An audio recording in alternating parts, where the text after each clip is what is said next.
to episode 2 of Your Choices. This episode is Spies Like Us. You can find the title written by Duane the Great Writer on wonderfulworldwideeducators.com. Go to the new articles section and you will find endless titles by Duane the Great Writer.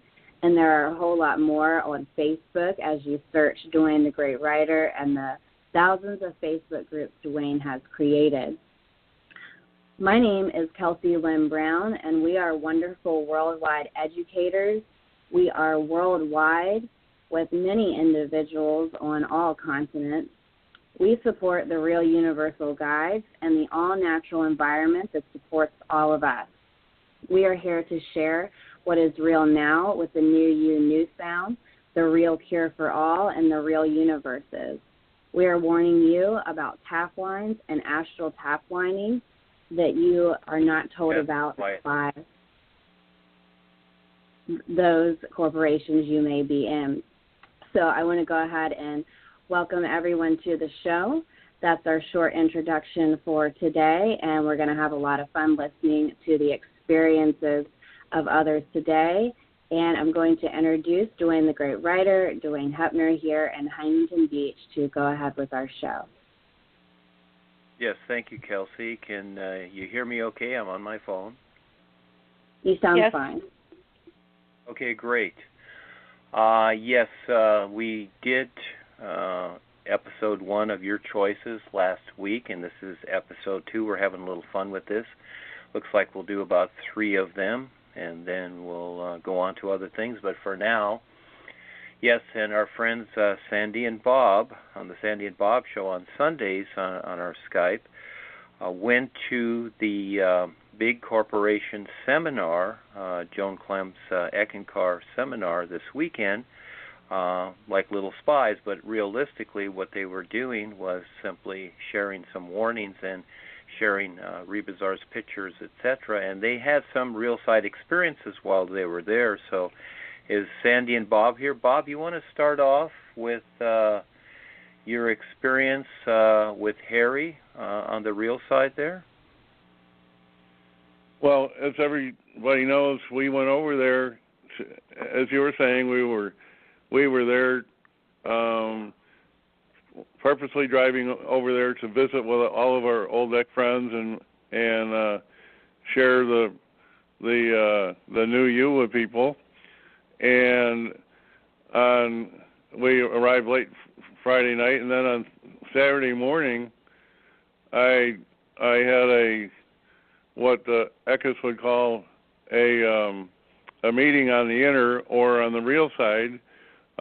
Harold Klemp, for the first time in my life, in his life, he came to me in a dream on the real side, and he came up and stood right in front of me, about a foot away, face to face, and he looked at me very intently, and he said, "Why are you here?" So apparently Harold knew that we were coming, from all his spies on the real side and all his witches and everybody else, everything he does. And as you know, they know what's going on. But Harold himself came to me and saw me face to face, wondering why we were there. Of course, he knew why we were there. And so I told him, I said to him, "We're here because you are responsible for hundreds, if not thousands, of lives." And that's what I told him. And he says, "Well, what do I need to do?" And which was kind of surprising to me, which I'm sure he knows what he needs to do. And he was by himself. He didn't have his crony with him. He didn't have anybody else. He was all by himself. And I told him, I said, "You need to go public. In your talk, you need to go public, and you need to ante up to what you've been doing all these years with Eckankar and everything that you have done." And then he stood straight up, leaned back, and he adamantly shook his head left and right as hard as he could, left, all the way to the left and all the way to the right, and said no. And then I woke up from that dream on the real side. Okay, that was a fun one, right? So yes, you went to see your friends, and we went to you went to share the new you, and you kids had made up some pictures, whatever, of Rebazar, and taken some of the books. While we're here on the earth, we're just sharing something wonderful, and yeah, that's so cool. And we had talked about this before. We had talked about this on the last week's program. Claudia will be talking too. We'll go over some of these things again because of Marjorie's passing, who was the former wife of Harold. And again, we're not here to disrupt anything. That's not the idea. We're here to warn people about what's going on the earth, because these people are all astrally taplined by the Reptilians. And so are all the corporations and businesses and religions of the world. We're just trying to warn people. And here's Sandy, and again, it's interesting that here's the passing. If it's right, it's October 11th of Marjorie Klemp, and there's really no news of that out there. You would think that there would be an announcement or something, because here she was, the great higher initiate, where realistically she went to the lower astral realm. She's been seen and taken off by the Reptilians. So Bob and Sandy really had their experience there, and here's Sandy. She's going to tell a whole lot about what she experienced there, and with all the people and some of the people that she knew. Go ahead, Sandy. Thank you. Yeah, thank you. Yes, we had gone to the seminar this past weekend, the Worldwide, and Joni's seminar, and I had a lot of experiences. I will say that this year that the halls had more reptilians in them than they did people, actually. They were actually all over, many different sizes and shapes and heights, and one of the women I had talked to, she was very interested in Rebazar, and we had given her a picture of Rebazar that we had taken with us, and she said she didn't have experiences with him, but her husband did, and the first time she had seen Rebazar was when her husband translated, and that is the Eckankar word for passing or dying, and then she became interested in Rebazar from then on, after she saw him at the foot of her husband's bed. Well, as I'm talking to her, I see this reptilian very, very close to her, and it is veering its head around the side because it's listening to what we're talking about, and about the new you, and about Rebazar, and the real guides, and the real side. And the reptilian itself was whitish, off-whitish, I might say. It's on the astral plane. On the astral plane, I see him, I guess. And it had kind of yellow veins going through it, or off yellow ochre, I guess I would call the color. And it had red eyes. And it looked more lizard-like than some of the reptilians I had seen at the seminar, but this was an interesting one that I had never seen before. But the woman got a little upset when other people came to the table, and evidently she didn't want the other people to hear what we were talking about with her, and that she was actually agreeing with us. So she got up and quickly left, and we had placed a lot of Rebazar's pictures around, including the bookstore, etc. And we noticed a lot of people were picking them up, which was great.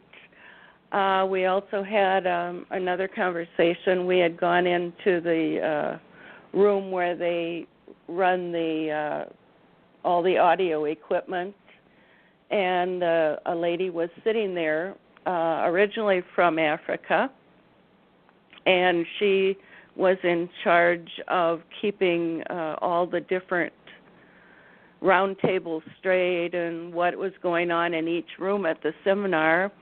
And so I sat down by her because there was a chair there. And I gave her Ray Bazaar's picture, and I think her heart just melted. And we talked a lot about Ray Bazaar. I talked about the new you to her, and she was extremely interested. And I talked about Gopal Das's picture, and I said, Gopal Das doesn't look like what the picture they have out of him looks like. And she says, oh, thank you, I have seen him, and it doesn't look like that picture, and it looks like what you described to me. And so that was a revelation for her, and she was so thankful. And we talked about a lot of things. We talked about the real side. And then my husband called me away from her to come talk to somebody else, and she got a little upset. She says, but I wasn't finished. But let me explain. All right, well, the reason I dragged Sandy away from that conversation, I didn't know she had such a good conversation going on. Anyway, after I had that dream real side experience with Harold, what I realized that I was going to change my plan for being at the seminar. So I thought, what we need to do now is, since I had that conversation with Harold on the inner, I wanted to find somebody that would remind Harold on the outer and the physical of the conversation that we had, to make sure he followed through on what we talked about, that he would actually go public and spill the beans, even though he said no when I was talking to him. He had all day from 6:30 in the morning until 7 o'clock at night to think about it or reconsider the possibility of actually saving some lives. And so I dragged Sandy away from her conversation so we could talk to the two head guys that were in charge of the audio-video equipment. And I figured, well, since they're the ones that set up all the audio-video for Harold to speak in the big auditorium, that they would have connections to the people that were up front and bring Harold on stage, that they would have those connections and they could just pass it on. But as it turned out, they refused. They absolutely refused to pass on. There's no way are we going to pass that information on to Harold. And I said, well, can you tell us who we can talk to? And they wouldn't even share with us somebody to talk to pass on that message. So I'll tell you, those guys are so hardcore and so tap-lined over there that they won't even convey a message. So anyway, back to Sandy. Well, one of the men in the audio-visual, I sat down and talked to. Bob was there, and another guy was there, and we started talking about Joni being reptilian. And he says to me, he says, I've seen her face change and I've seen her eyes. I had my suspicions she was reptilian, but now I'm convinced. And we talked more about the reptilians around the seminar, and he was on board with that. And it was an interesting conversation, to say the least. So he's very aware of what's going on. Yet he's still with the corporation. Well, we'll see down the line what happens. There were a lot of reptilians throughout the seminar, as I said before, in the halls and by the meeting rooms. And we also went to the Eck Temple yesterday after the seminar was over. And first thing, we drive in and we look at the temple, and for the first time, it had always looked kind of bleak to me. I guess that would be a good description of it, other than the roof. And but this time it actually looked almost on the scary side. It looked foreboding when we drove in there. And there were, first of all, it was jam-packed.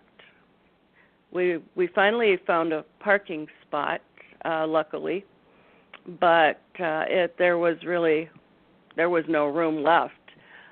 Buses were coming in, people were thronged all over the place, and also in the parking lot were tons of reptilians. They were standing out there behind cars.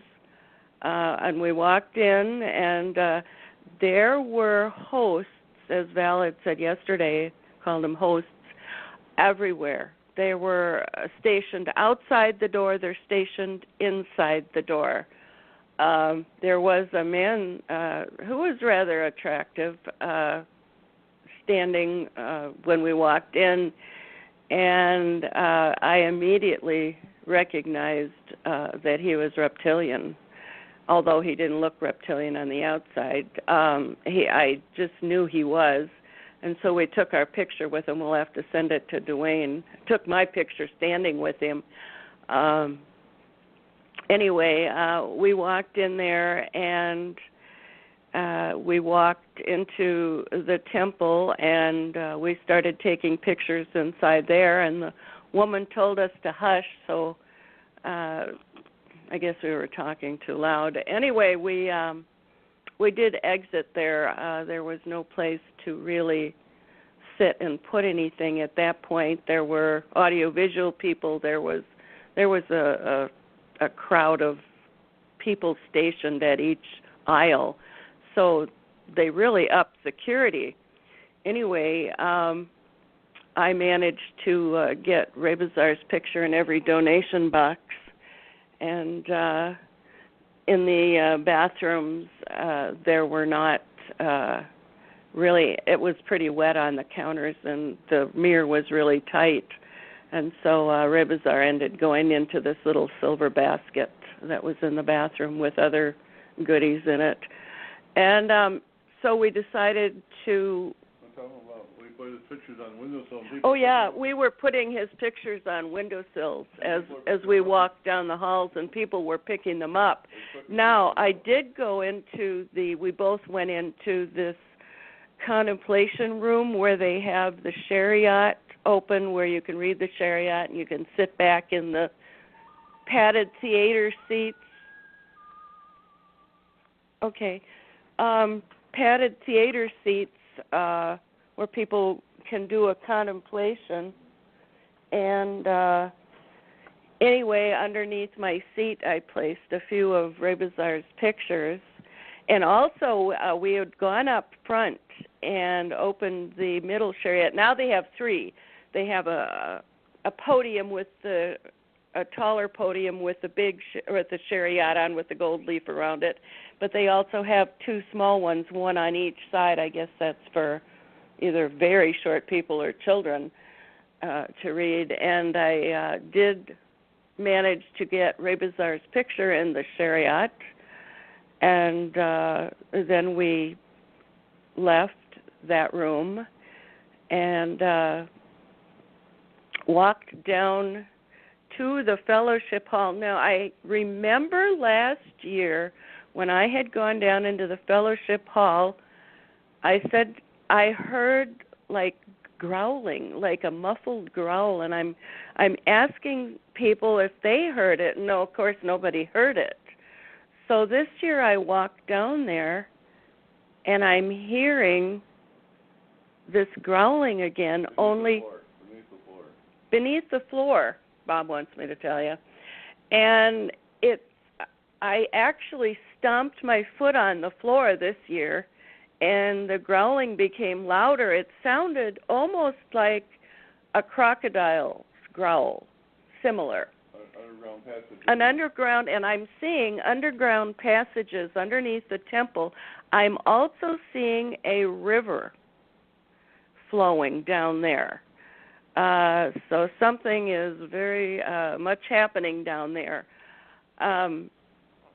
Also, I understand, this is kind of funny, but, you know, after I've seen the river and everything, somebody mentions that Harold had talked about a river underneath the temple, but he called it a river of light and sound. He didn't mention that there were reptilians down there, that it was watering or having, that they have access to. Well, we asked somebody where the underground entrance was for the... Yeah, we asked somebody where the... And then they said Harold talked about it. Yeah, we had asked somebody where the underground entrance was to the temple, and she says, oh, you know, she says, somebody, Harold talked about that in his talk, and that's where the river came in. And So I just found it kind of interesting that it kind of coincided.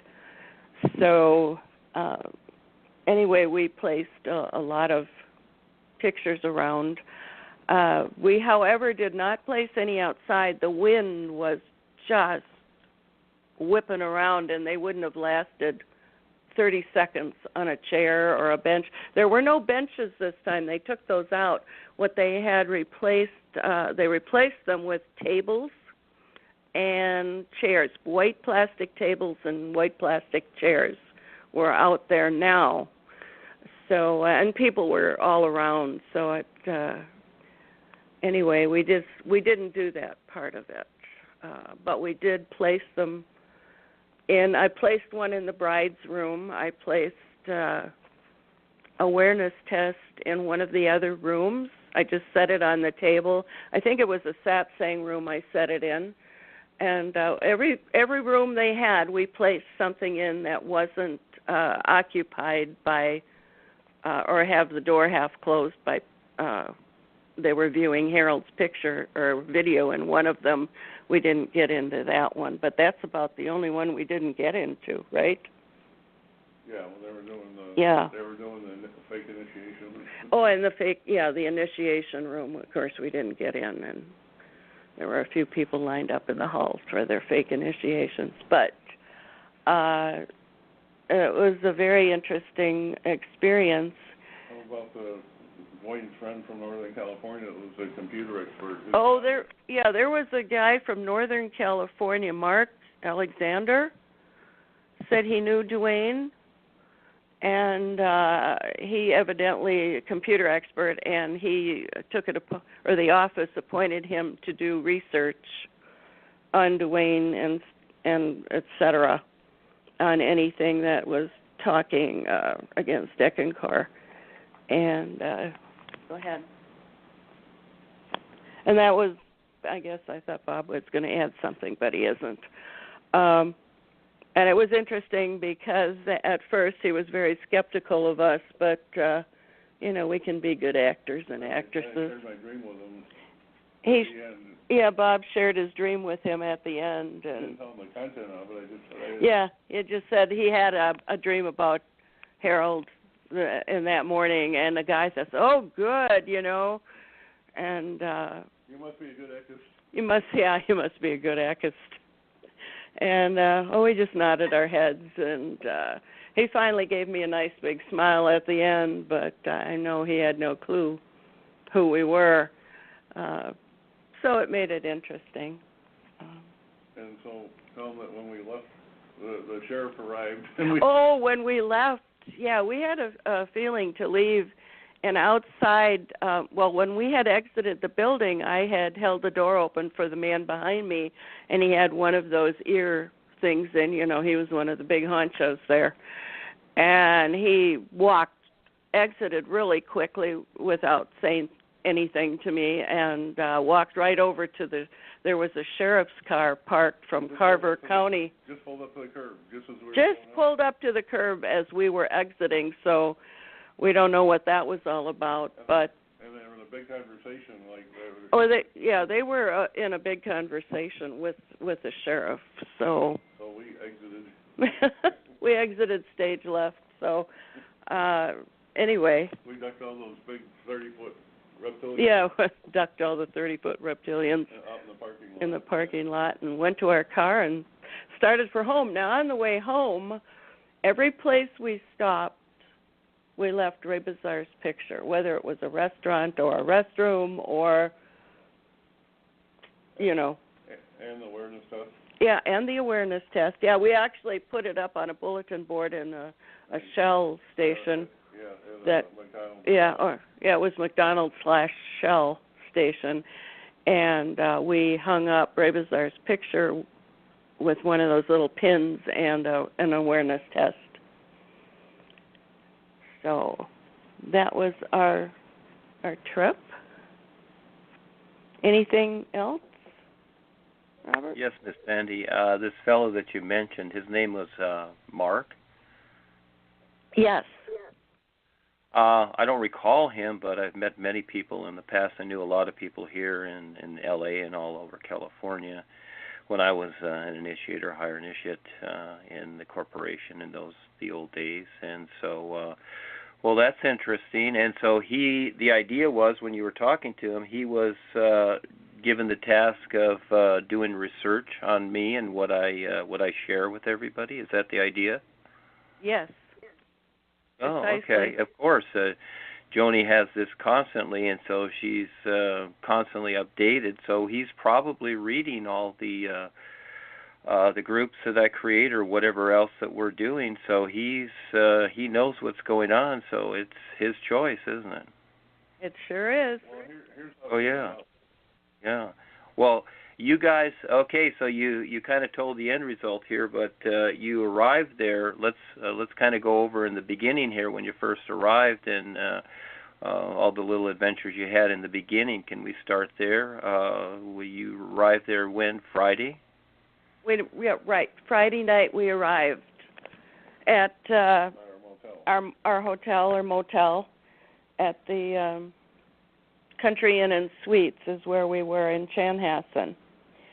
And we were checking in, and the man behind the counter had asked about Eckankar. Evidently, some people from Nigeria and from Asia had just checked in, and in Eckankar, and he had inquired about Eckankar to them. He said, but he couldn't understand what they were talking about. Go ahead. Yeah, I'll pick it up from there. His name was Abdul. He's a card-carrying Muslim, and he told us that he had studied all the world religions, and he said that there were 60. We asked him when we checked in. I said, anybody from Eckankar check in? And he said there's 60 Eckas that checked into the motel, and most of them were from Africa, and he couldn't communicate with them because he had a real hard time with their accents and everything, and he asked us how about us, and we told him that we were here for the Eckankar seminar. Would you like to know more about Eckankar? And he says, yeah, I want to know all about Eckankar. And so that's when we got a chance to tell him everything about the new presentation and what we're doing and how Eckankar fit in the scheme of things and what was going on with Harold. And he said that the new presentation that we shared about becoming aware to get out of creation and go back, and he called it going back to Allah, but he'll learn later on that Allah really isn't the all is. But anyway, he was so excited. We told him we had a book, so we gave him a new book, number 2, to read, and he just was so excited to read it that he was just really open-minded and really excited about learning this new information. And so that's how our evening started. It was really neat. Oh, and he said that we could do a Skype on Sunday afternoon from noon on to 2, and so he actually even printed a sign out for us that invited Eckankar to the Skype, and that we could sit out on, put up on their little marquee that they had. So he was very cooperative and very nice. He said he would come a little early if he could. He worked at 3, started at 3, but the Skype had ended before he arrived. And then that was the morning. Then that was Friday night. That was Friday night, and then Bob had his dream the next morning with Harold Klemp, and we got ready and went down to the convention center for the seminar. Well, we decided to eat first. Oh. Go ahead. Yeah, so we decided to sleep in because it was a long day, and we figured we'd be over at the seminar until 11 or 12 o'clock. And so we decided that we would eat brunch over by the convention center. So we drove over to the convention center, and we figured if we ate brunch over there, we'd, touch elbows with Zemeckis, and we could start sharing the Rebizar picture and all that. And so we found a parking spot, and we saw a restaurant that looked pretty inviting, and we went in there, and there was like 2 or 3 groups of Eckes in this restaurant, and this was probably somewhere around 10 o'clock in the morning or 11 o'clock, somewhere around in there. And there was this one group of 4, and in this group of 4, one guy was all decked out with a Hugh hat and just really gung-ho Eckes and everything, and Sandy and I were sitting at a counter because it was the only place we could sit because it was so full in there. And this guy with the Hugh hat left his table to go over and talk to some Eckes across the restaurant, and Sandy wanted to share the new presentation and Rebizar with these people, and I said, well, go while he's gone. He's probably really a gung-ho Hugh guy. Go talk to the other party. So Sandy goes over and talks to the party of 3 that are left behind while this guy's gone, and so I'll let her share what she talked to them about because I wasn't privy to it. You basically did. I gave them the awareness test. I gave them Blue Sky Island, and I also gave them the picture of Rebizar, and I gave each one the same material. And we talked about the new UU and the real side and Duane. And basically they were very open, very nice, very receptive. And I walked back to my seat next to Bob at the counter. And then the man came back, and he gets up right away, and he comes over and talks to us. He said, they've been sharing a little bit about what you came over and talked about, and I'm interested also. He said, he asked where we were from, and we said Wausau, about 10 miles south of Wausau, and he says, it's interesting. He says, I'm going to be over in Wausau on Monday, and I have business over there.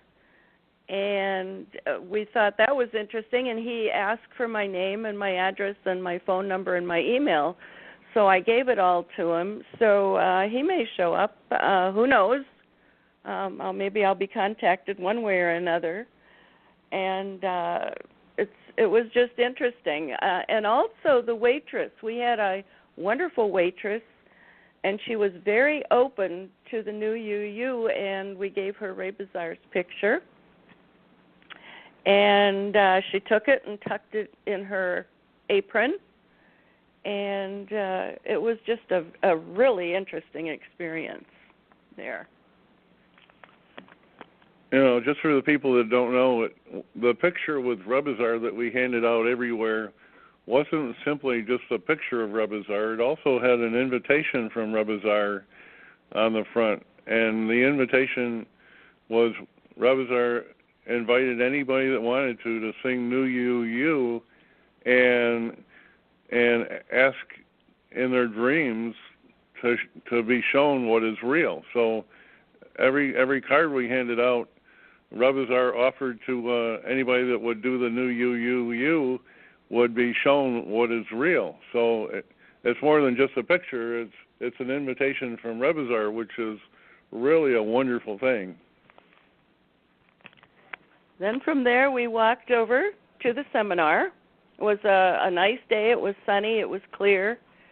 And we walked in, and as we walked in, of course, there's Eckankar signs everywhere. So we neatly tucked Rebizar's picture in the little things on the way into the seminar. And the bookstore was right there.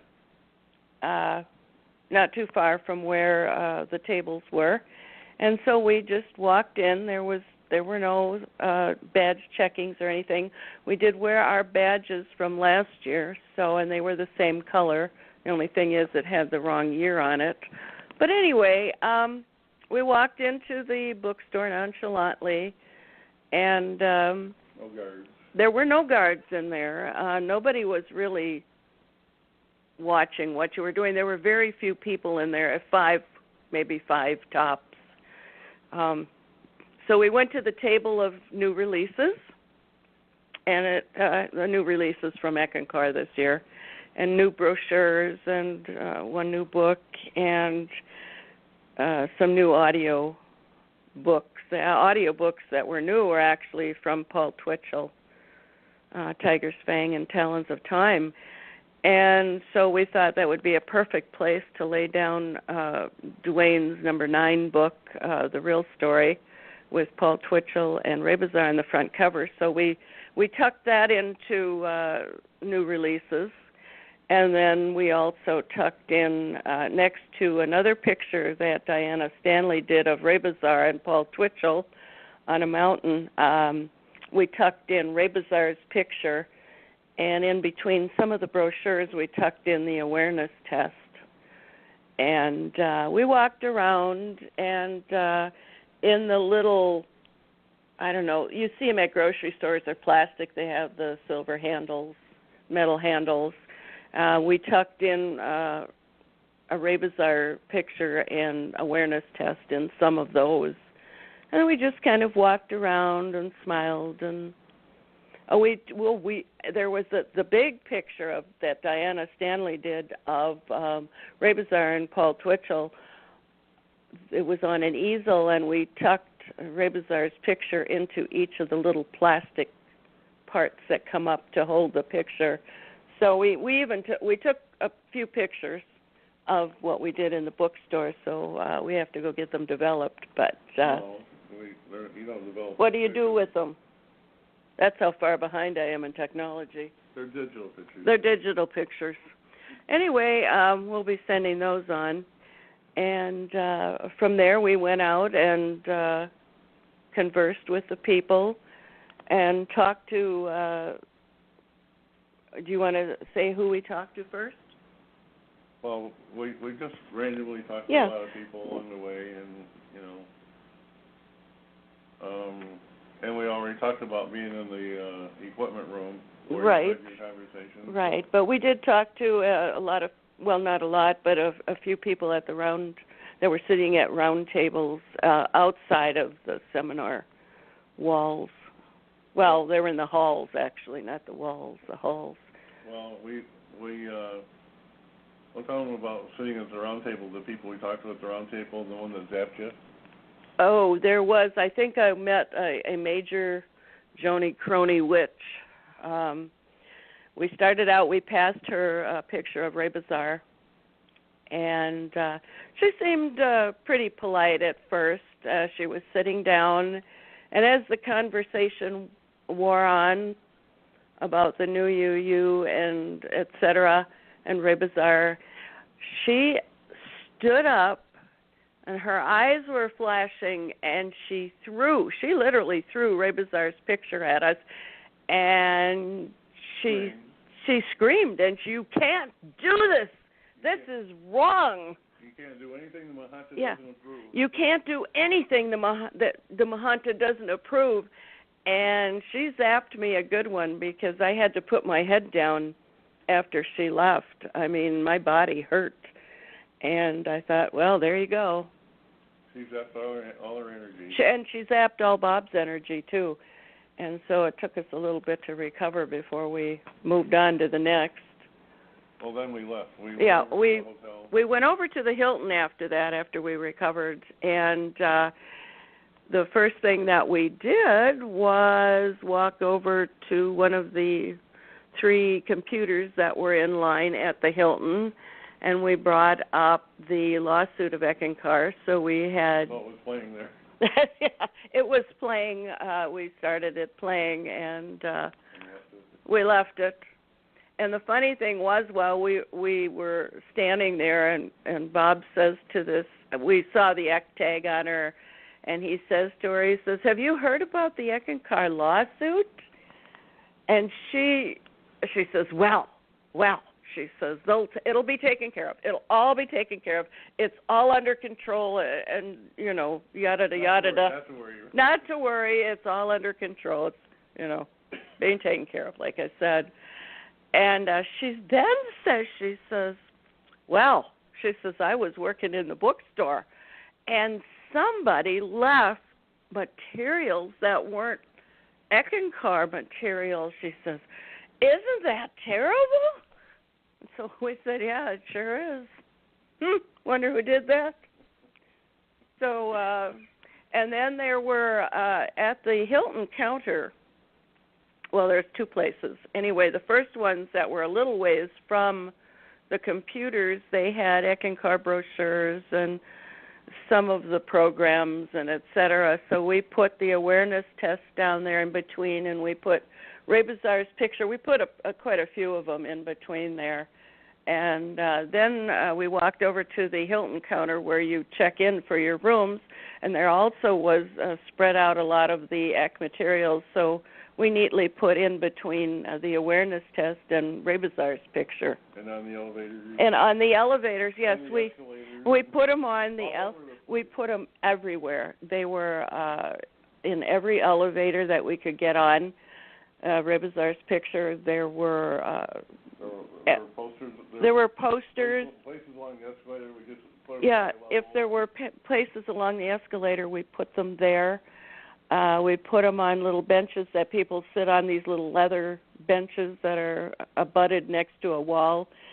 And the awareness tests went there, along with some Ray Bazaar pictures. We just every place that nook and cranny we could find, all the restrooms that we had entered. It was like an Easter egg hunt. Yeah. So basically, we did that. And tell them about that guy that was there for that autism thing. We talked. Oh yes. You sat next to him. It was girls. And the girls too. Yeah, the girls. Yeah. Yeah, there was a big autism event. There was a big autism event, a big gala, Mardi Gras gala for the autism people, and I don't know if I should go into that or not. Well, we shared with them that all that autism, and cancers that all start with the vaccinations and the taplining. Right. We did mention that to them, and they were wide-eyed. But one of the gals escaped it all. Her mother didn't believe in vaccinations or anything, so we said, you're lucky that she didn't. And then there was a guy at the counter that helped you with your... Oh, yeah, there was a guy at the counter that helped me with my cell phone. And he was in the breast cancer. Right, he was into the breast cancer and the autism function also. And we shared with him that the cancer starts on the astral plane. Mhm. So anyway. Any questions or comments? Well, let's give them the overall view of what we... Well, I guess that covers a lot of the details. One thing that we have to say is, we were there at the fall seminar 1 year ago, and the place was kind of semi-packed. I think they said 6,000 people showed up last year. Jam-packed. Well, it was pretty jam-packed last year, and this year it seemed like there was only a third, or maybe less than a third that many people. But we were really struck by the fact that we felt like we were in one of those Living Dead movies. Everybody was all the Eckas were walking around like zombies. It was like they had no energy. And Sandy went over to visit one of her old friends. They have this one area where they do the fake initiations, and there were all these people sitting in a corner. They had like 6 or 8 people. They set them aside waiting for an initiator to call them to do their initiation, and every one of them looked like they were at a funeral. It was more like a morgue. Yeah. And we were just stunned by the fact that everybody it was like in your taplining video. Their faces were sagging. there were no smiles. There wasn't a smile among any of them, and you would think that somebody being initiated into a higher spiritual level would be so elated and so full of joy they could hardly contain themselves, and these people look like they lost their last friend. Yeah, I encountered the same expression at the temple with these people waiting for the initiation. They were just dead looking. There was no joy or excitement or anything surrounding them. So, interesting. Anything else, Bob? No. Any questions or comments right now? Miss Sandy, did you kids have any experiences last night after you came back? Was there anything that you wanted to share, or during the night till now? Yeah.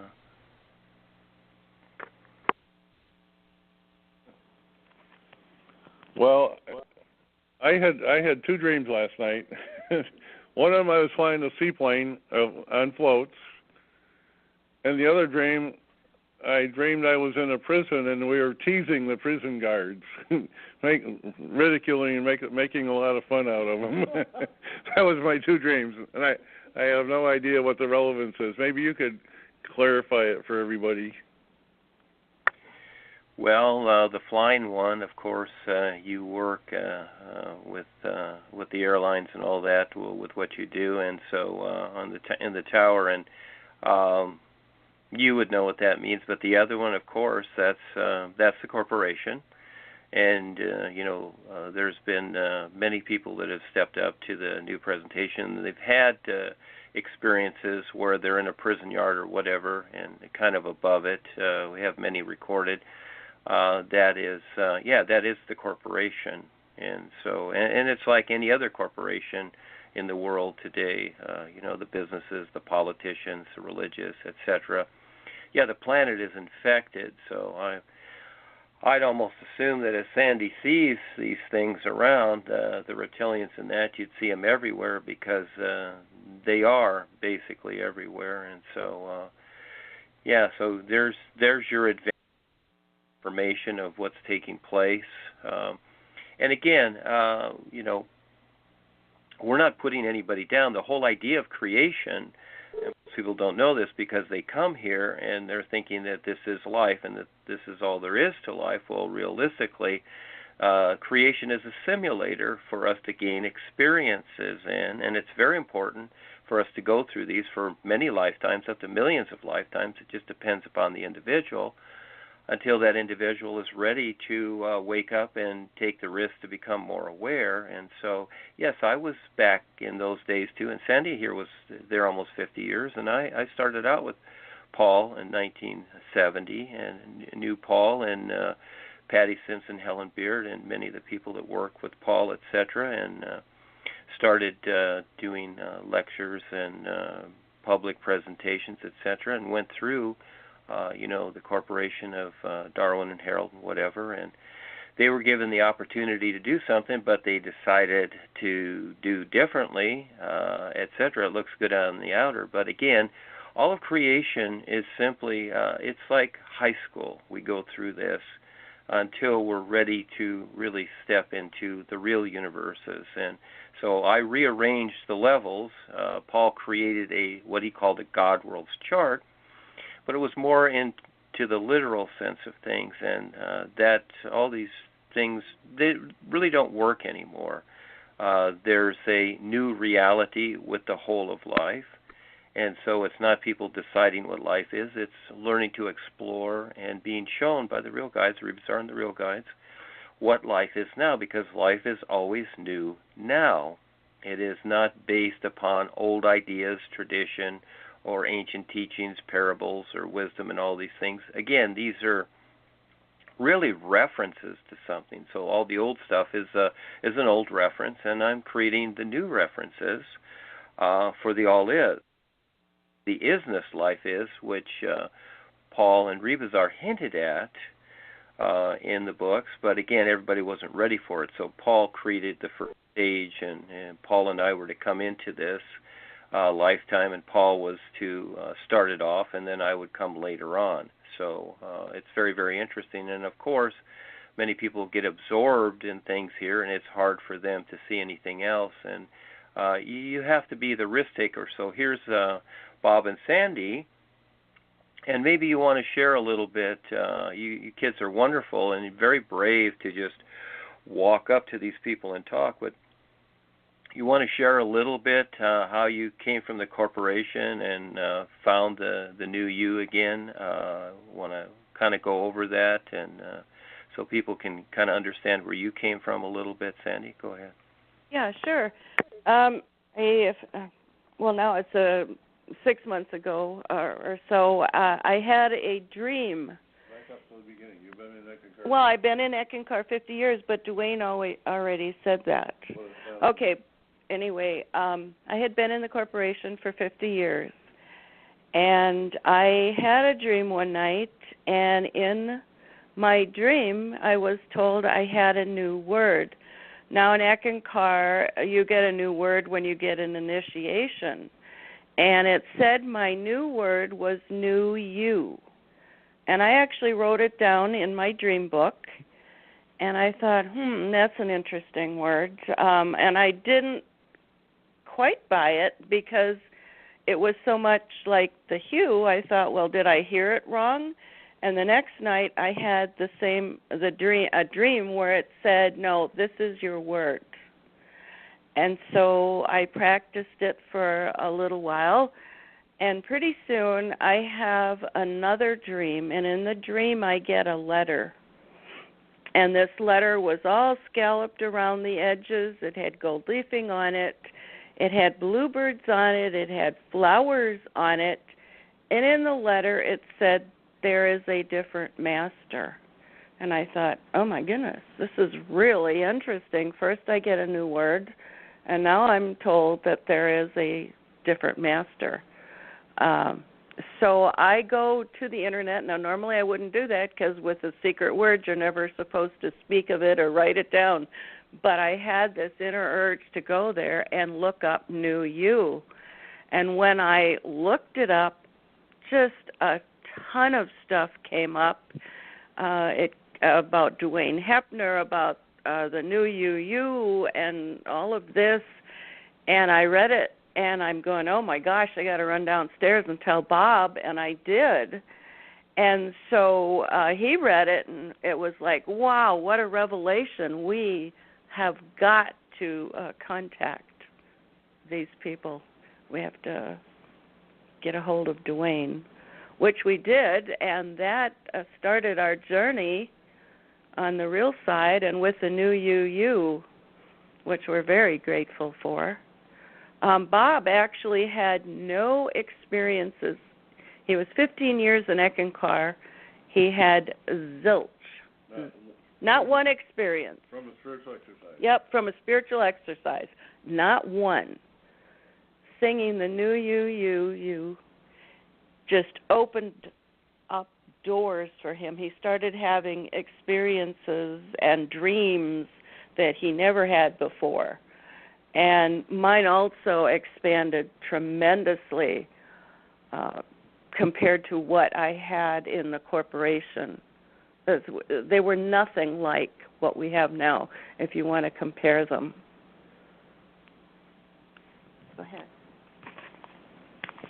Well, I can add that when we first found out about Duane and the new master, and I'll tell you the real kicker was when we realized that Harold Klemp never received the mastership. Yeah. Then all of a sudden, all of our experiences, at least all my experiences for the last 15 years in Eckankar clicked. And one of the things that really I could not understand was when I worked in meeting and support. I volunteered to work at meeting support for about 3 or 4 seminars in a row, and I didn't even make it to the roundtable discussions. And that's all I did. I worked meeting support and set up rooms and set up the computers and sound equipment and all that. And I remember one occasion where there was this one lady who was an eighth initiate, and back in those days, I thought somebody that was an eighth initiate was probably next to the master in love and caring for people, and next to godliness, and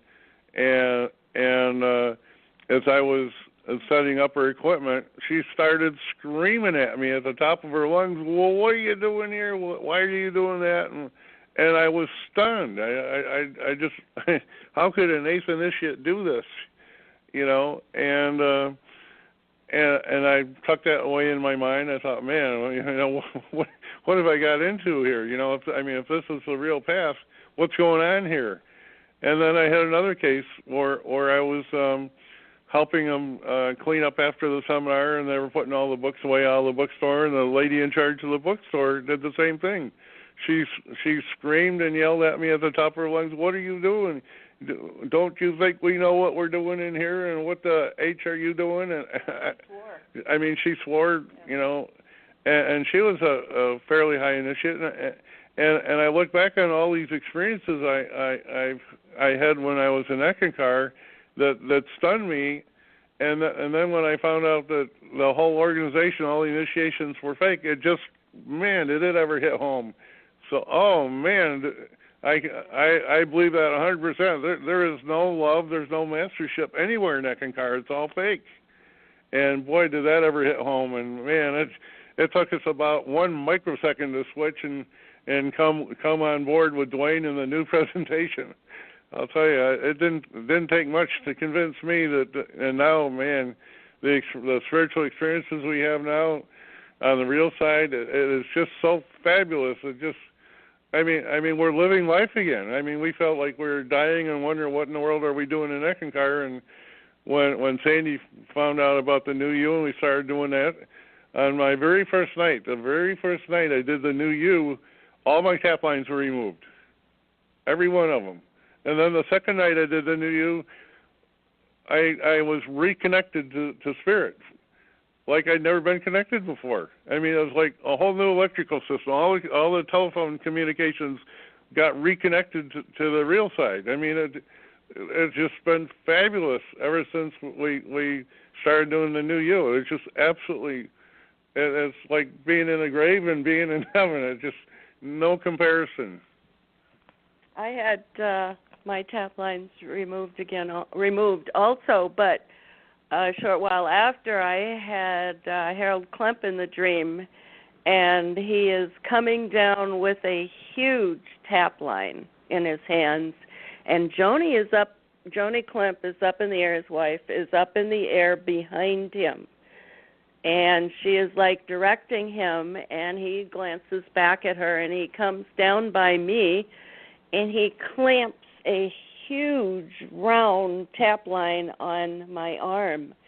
And as he's doing this, I'm in his face and I say, "Get that off of me." And I'm screaming at him so he hears me, but he doesn't hear me. It's like he doesn't even see me, pay any attention to me at all, and he's looking back at Joni like he's a puppet. And she signals for him to come back away from me, which he does.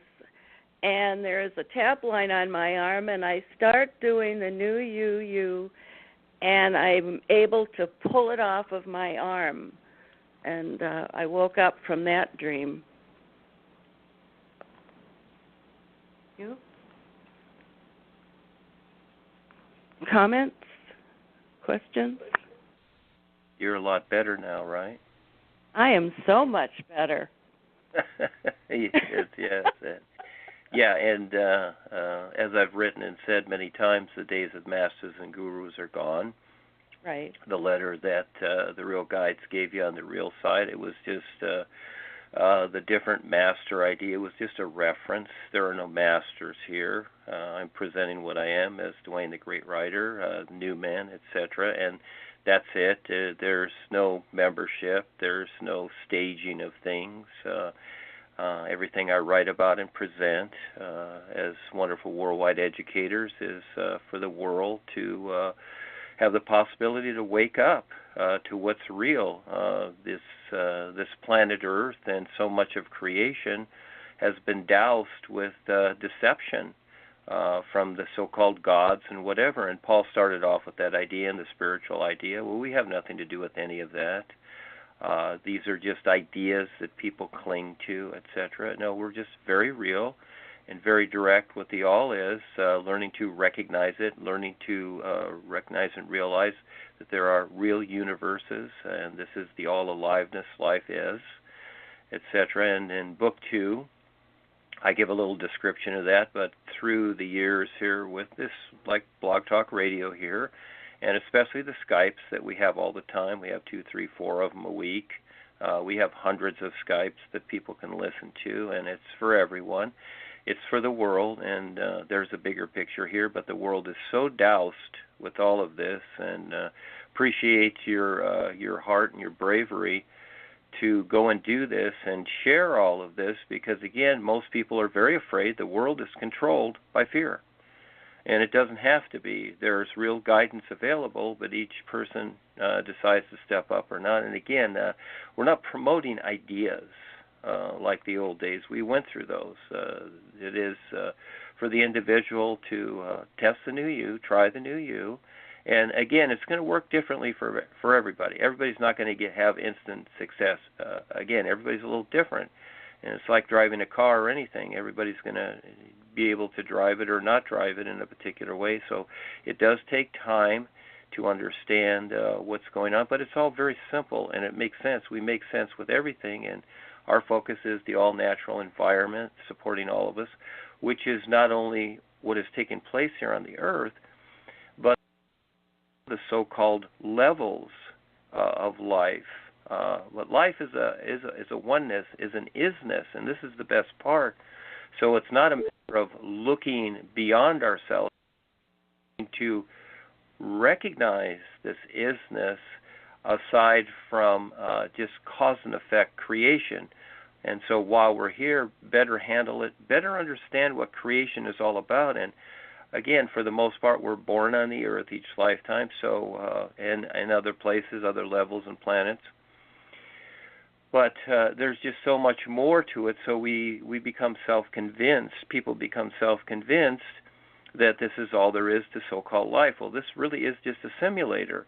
And yes, this place is important. Nothing is negated. It's for sure. We don't negate anything. Actually, we creatively utilize everything that we can and relate it accordingly. And actually, the fact of the matter is that creation is provided by the isness, the all, the true reality. Life is the all is, simply as something, a process to go through and utilize as a reference and a comparison to eventually recognize, because the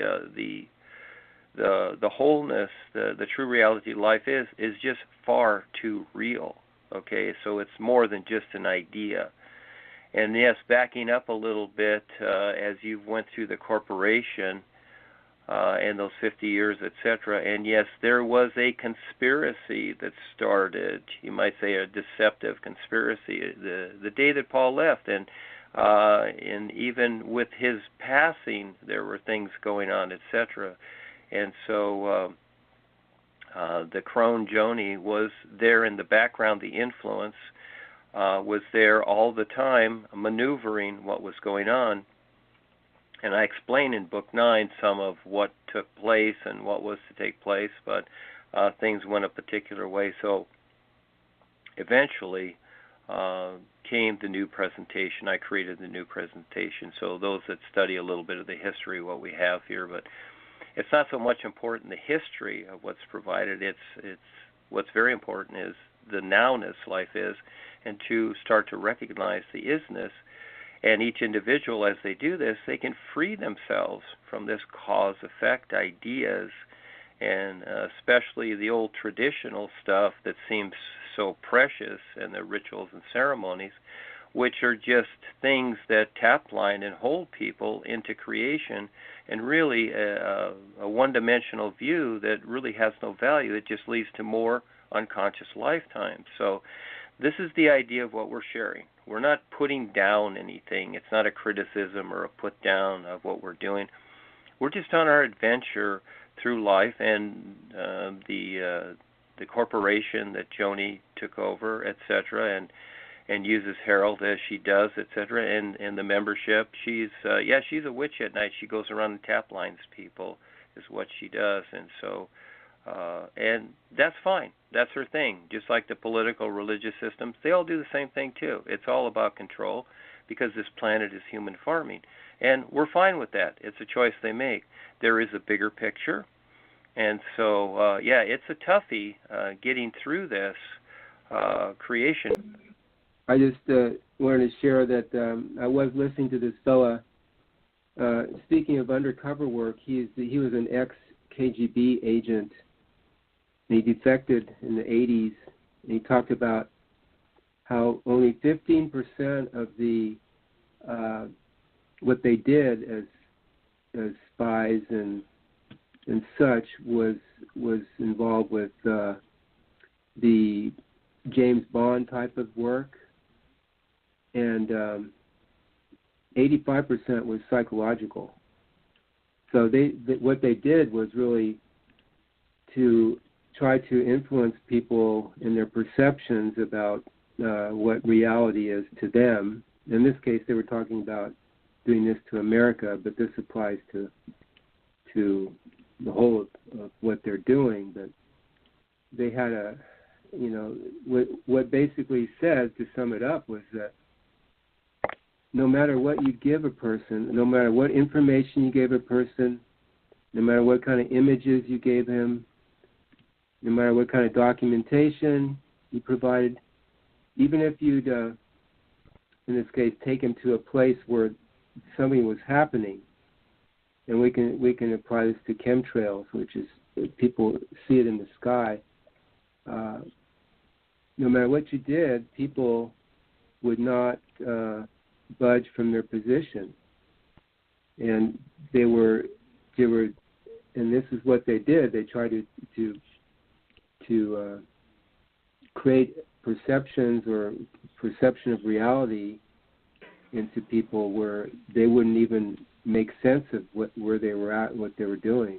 So I think this applies here to what the corporation members are experiencing. Their perceptions of reality are just been tweaked so that they don't even see what's going on, and it's getting worse and worse for them.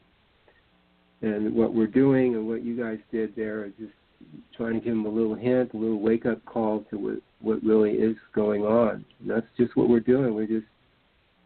We don't have a belief or an agenda or anything. We're just like presenting basically what's going on, what makes sense with the natural environment, and going from there to make better decisions and choices. So I just want to thank you again. It was just fun hearing and listening to you. And I was in the corporation too for 40 years, so I get all that. And actually, I know Mark Alexander, and if we wanted to help him with his investigation of Duane, we could provide some information if he's interested, if he's listening. Mark, we could provide more for your research anytime. Just give me an email. So, thanks, you guys. No, thank you. Our pleasure. Yes, Val, that brings up the college we did the beginning of this year when you went to OCC, and all this funny stuff started to take place. And all we wanted to do was just basically do an event there about the children of the world and the natural environment. Well, it turned out to be several investigations. And so I got the idea, well, let's help them with their investigation. And so I wrote a letter explaining what we're doing because, again, they told Val, the administration there, faculty administration, that, there's an investigation. But they weren't really telling them what it was about. so I volunteered. I wrote something about a page and gave it to Val and gave it to them to help them along with their investigation. So again, when people do these things, they've got funny ideas thinking that, something really wrong is going on here, etc. Because again, it just started to get funny. And again, it's the perception of the world and making sense of things. So we've all gone through a lot of experience. It's all okay. And the bottom line is that anybody can do this if they decide to, but if they want to stay self-absorbed into what has become the standard of things, and look at over the years. In other words, when I was a little kid, there was no chemtrails, but of course they were probably doing things invisibly, and that's been noted. I used to watch some TV programs, and they had been doing it since the 50s and before. The military spraying different cities with chemicals to where people come up with all kinds of cancers later on in later years. They're testing, etc. And when I was a little guy, there wasn't those things. And as time has went on, look at all the, we didn't have cell phones or any of these things, but now you have all this Wi-Fi everywhere. And this Wi-Fi is actually containment. It's mind control, containment. And now we're going into 5 and 6G, which is really not good at all. It's only getting worse here on planet Earth. And so we share other alternatives if people want to listen. I know there's a lot of interesting things on the planet Earth. Most of it is just information, old hashing of things or history or ancient astronauts. Fine, you can gather that. But until you really have an idea of how creation is and the isness life is, you will struggle with these things thinking that you've gained a lot of knowledge, but realistically it's just created ideas in creation. Because again, the process of creation is to eventually recognize the true reality. That's what it's all about. But it's been so convoluted with deception and control that most people just agree to the restrictions that, this is what life is, and that the gods of men, etc., you're to fear them, and you have all these ideas that are written about and whatever, and actually these are just conquerors, just like you have the politicians and the governments of the world, and they are the gods of the earth. They really are. And so again, we've gone through these things. Well, the isness, the all is not a god. It's better than the sun shining, where each individual is totally free in endless, awesome, all-alive universes. Because this is not a real universe here. This black place that we're in, we are in a black hole. This is called outer space or whatever. This is the physical realm. And there are other dimensions and realms, astral, causal, mental, etheric, etc., deep dark border that encases creation. And eventually the real universe is where you are a free being, a real free being of real light, etc. It's all already so, but it is the task, the individual task for each person to decide to recognize that and stand real with it. And so that's a heck of a journey. So it's beyond all the hocus pocus and the healings and the miracles and etc. These things only occur in creation, and they're limited to creation, and that's it. And so for most people, they have experiences here on the earth, and when they pass over, they go into the astral worlds. And just like in the first episode, we talked about Margie as an example, Margie Klemp. And I asked Claudie and Sandy as witnesses to see what they experienced. And the first question I asked Claudie to ask is, do you know where you're at? And she didn't.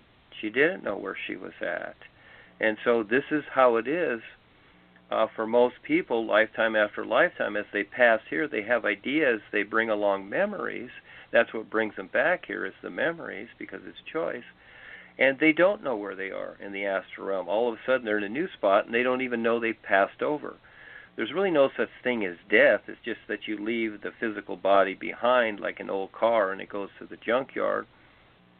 And that's really what it is. The real you, the real awareness, there's no dying. There's just experience. You are the experiencer. We are all the experiencer of life. And everything that moves around or appears to be alive in creation is awareness. The awareness is operating that vehicle. If it's a bug, a butterfly, a bee, a bird, an animal, or a so-called human, or reptilians, or whatever, it is the real awareness operating that vehicle for a particular experience. And all awareness is the same. It's just that each individual, through creation, gains their own individual experience, but we're all the same. We're all free beings of real light until we recognize that. So that's the big journey, is to learn to recognize that, more so than just creating an idea like a God or Savior idea or angels or spirit. All these things are spiritual or religious. Ceremonies, rituals, etc. These are ideas. And people, for the most part, what they do is they look to an idea instead of learning to see the isness, the reality life is. So it's kind of like trying to recognize the air you breathe, but for the most part, do people even consider that they're breathing air? No, they don't even recognize the fact or consider it, simply because it's automatic. But when there's no air, then all of a sudden they realize, oh, gee, there's no air. And so it's kind of like that, but it's a lot more, because the isness is the all-aliveness, and each person is awareness, just like driving a car. You are the individual in the car. The car is not the reality. It's just a vehicle. And each person has 5 bodies that correspond to their faculties, and so everybody can learn a lot more with what we're presenting. It's very real, and it makes sense. It takes time. It's a big study course, too, in creation, to learn about creation. Just like going to university to get your PhD, it takes time to eventually figure out what's going on here, and then eventually put it together and have reference points to compare to what is not real, to eventually and recognize what is real, the isness, and it's endless real freedom. There is no freedom in creation. There is only the simulator of freedom. And so, again, this is talked about with the political orders and the religious orders about freedom and spiritual freedom and all this. There's really no such thing in creation. It's implied. It sounds good. Maybe you can go to a pretty place in the astral world after you pass. But for the most part, because you have tap lines and karma and etc. still, you'll go back down, because you have a lot more to learn. And really, it's not so much the learning, but it's the recognition of what's taking place. And that can take place very, very quickly if the individual applies themselves. So it's not about being smart. It's not about being intelligent or intellectual. It's really, really seeing through all of that and seeing what's really taking place every moment. And that's the fun part, because life is awesome. It's the awesome. And life is already what it is. It is not what people think or decide or want it to be. It is what it is. And the physical life is really what it is. But, again, all of us are very creative. We have imagination, we have mind, we have emotion, we have the physical senses, etc. So we put together a lot of interesting things, but for the most part, become rather distorted with what we've created over the years, and eventually we just grow old and uninterested, and we just kind of fade away from this position. We've done that many lifetimes. Well, here, the new presentation and what the worldwide educators are presenting is a new opportunity right now to recognize a whole lot more. And so we're here to assist everyone. We have Skypes all the time. Thank you, everyone, for joining our show today. You can share this link on Facebook, Twitter, and email. You are on blogtalkradio.com/Kelsey Lynn Brown. This was episode 2 of Your Choices. You can listen to episode 1 about Marjorie Klem's passing and the real experiences of Claudie and Miss Sandy here and Duane the Great Writer.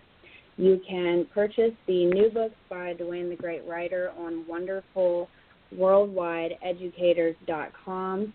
You can tune in to our live Facebook videos by going to Kelsey Lynn Brown Facebook and going to newfoundation.club.